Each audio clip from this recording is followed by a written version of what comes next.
guys, welcome to Books and Blue Stockings. I'm Betty Bookworm and I read way too much into things. So I have a question for all of you. What do film studios do when they run out of ideas for sequels and remakes? Why, they make movies based on songs, of course. Yeah, and this actually kind of happens a lot.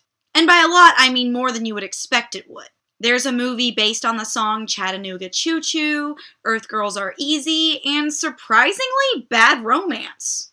I assume the screenplay for that song was really repetitive. Just a bunch of rah rah rahs and ga ga ga's and la la la's. Anyway, I have a confession to make. I love these movies.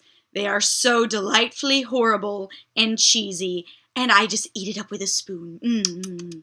One of these movies happens to be the adaptation of the Jeannie C song, Harper Valley PTA. And me and my mother love the song Harper Valley PTA. Seriously, we sing it like all the time at karaoke. Because we're cool. Anyway, to make a long story short, I wanted to wrap up the month of August with the riffs and reaction videos to Harper Valley PTA. I think the sheer amount of 70s cheese that's in this movie is going to just infect my brain, and I'm only going to be able to see the world in paisley patterns and boo fonts and bell bottoms. Let's see what happens. The movie starts off with the song, and I know every word, so enjoy!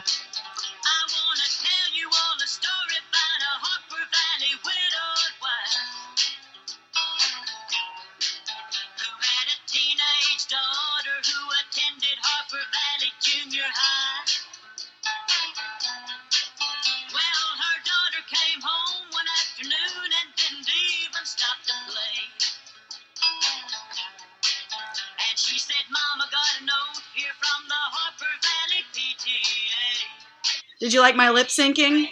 I should audition for RuPaul's Drag Race. Mrs. Johnson, like the quintessential character of Harper Valley PTA, is played by Barbara Eden. For those of you who don't know who Barbara Eden is, she was Jeannie in I Dream of Jeannie. Like, you know, like, yes, master. Yeah. And can I just say, she looks hot as shit in this movie. Like, I have a boyfriend, but, I mean, come on. Nobody's that straight. Aw, there's her little daughter. There's the girl that plays her daughter. She's cute. She has a little, like, 70s bang. Ooh, she has the letter from the Harper Valley PTA. Oh, 70s and your weird blue eyeshadow. I don't know anyone who would wear blue eyeshadow nowadays. Okay, so Stella just read the letter about how they're all, I assume it was telling her that her skirts are too short and men are looking at her, and so we send you this letter of slut-shame. I guess it was okay to slut-shame in the 70s. But then again, it's kind of okay to slut-shame nowadays, I guess, too. Oh, sad. If drastic changes are not made, steps will be taken to see that D is expelled. I don't think any school is allowed to do that. And I went to a Catholic school. So Stella's friend is about to tell her all the juicy gossip about the people on the board of the Harper Valley PTA.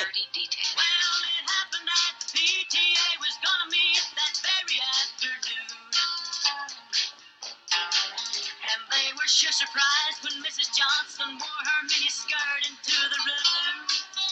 Barbara Eden is really making me question my sexuality in this movie.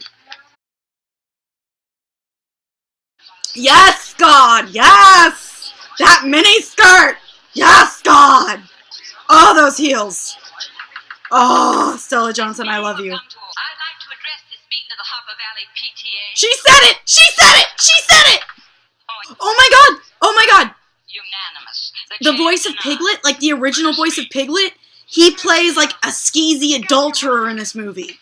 Childhood ruined. I am here to call a few kettles black. Yes! Well, there's Bobby Taylor sitting there, and 7 times he's asked me for a date. She just called out Mr. Baker for getting his secretary pregnant and making her go to a different town to get an abortion. That's kind of dark in a comedy. Okay, I guess Willie Mae Jones likes to keep her, like, window curtains open and, like, get, like, undressed and nude. Sexy. Mr. Harper couldn't be here 'cause he stayed too long at Kelly's bar again.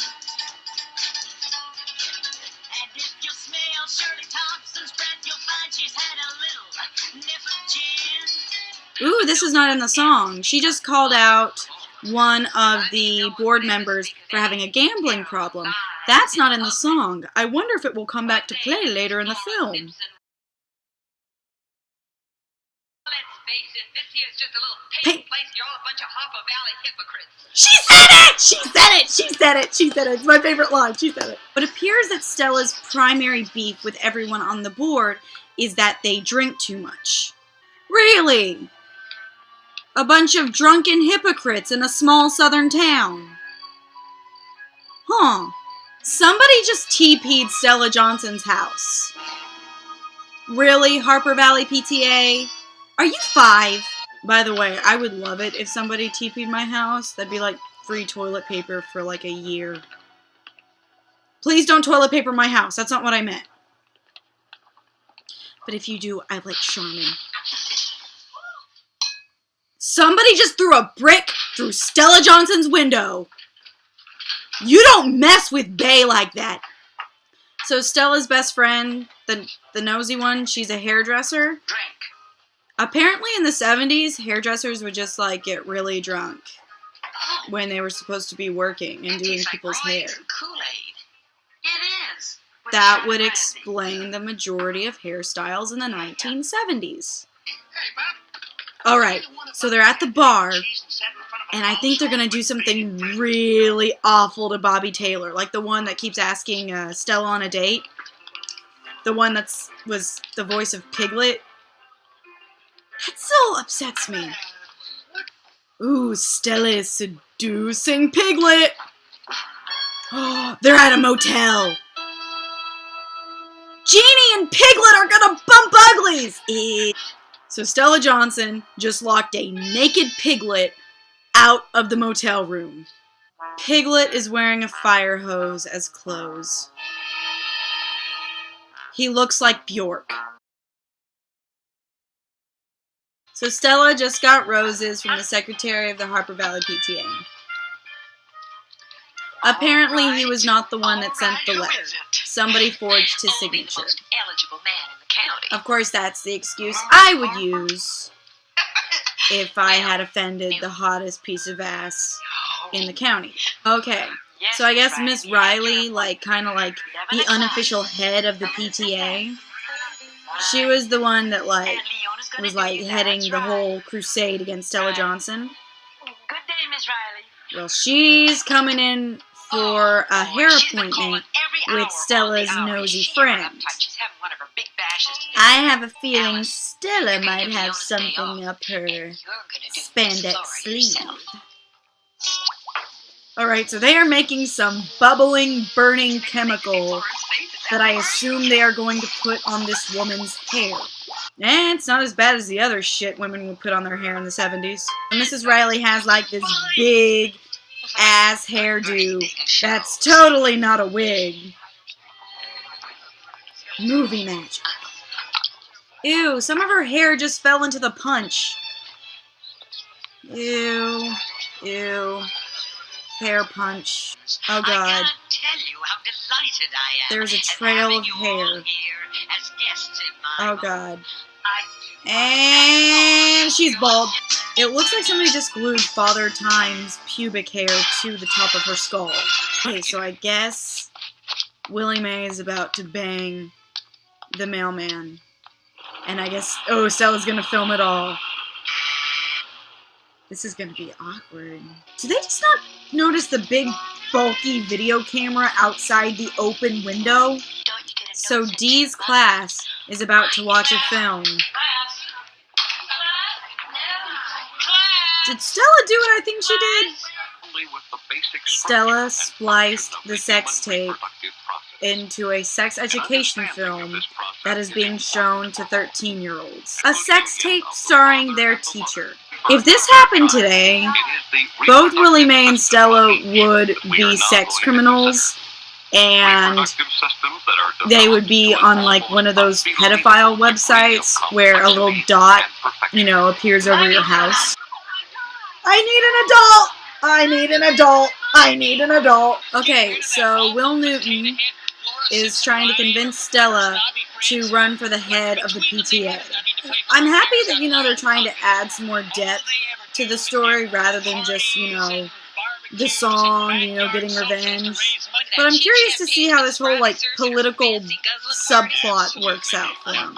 Yeah, so Stella, her nosy friend Alice, and her impressionable young daughter Dee are about to exact revenge on who? I don't know. Okay, so I guess they stole something from the circus, and they're going to use it to exact revenge on the drunk Mr. Harper that hangs out at the bar all the time. Oh my god. They painted elephants pink and are going to parade them into his house. Okay, now this movie is just silly. Alright. Barbara Eden is the only one that could pull off a moss green jumpsuit. I'd pull off her moss green jumpsuit.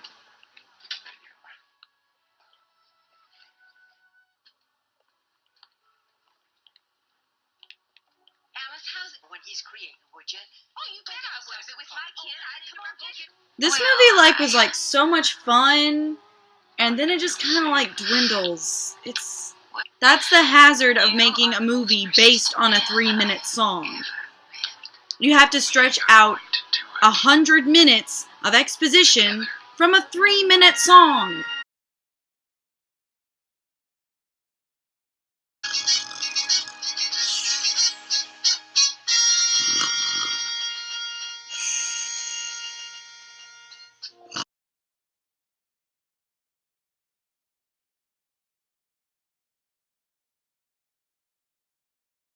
Oh where has the plot gone? Oh where can it be?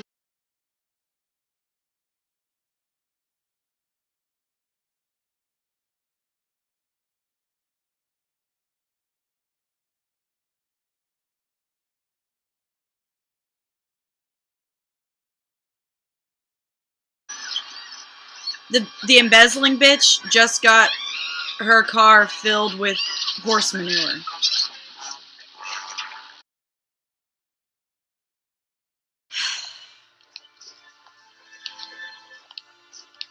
Why? Why are you dressed up like nuns?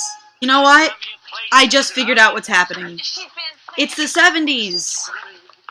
Everyone was trying to rip off Monty Python. Okay, this all makes sense now. Okay. Bill just asked Stella to marry him. Well, kind of just like commanded her that they were getting married. And then is now, he just kind of like said, hey, we're getting married. And now we're going to fly off into this helicopter. Oh, screw it. I'm just going to sing the song. Daughter who attended Harper Valley Junior High. When the movie's good, it's really good. Like, it's cute and charming. But then it just gets tedious and annoying and boring. So I would like recommend like the first 45 minutes. I mean, that's the best I can do for it. But even though this movie was a bit lackluster, I will always sing Harper Valley PTA with my mother at karaoke. 'Cause I'm cool.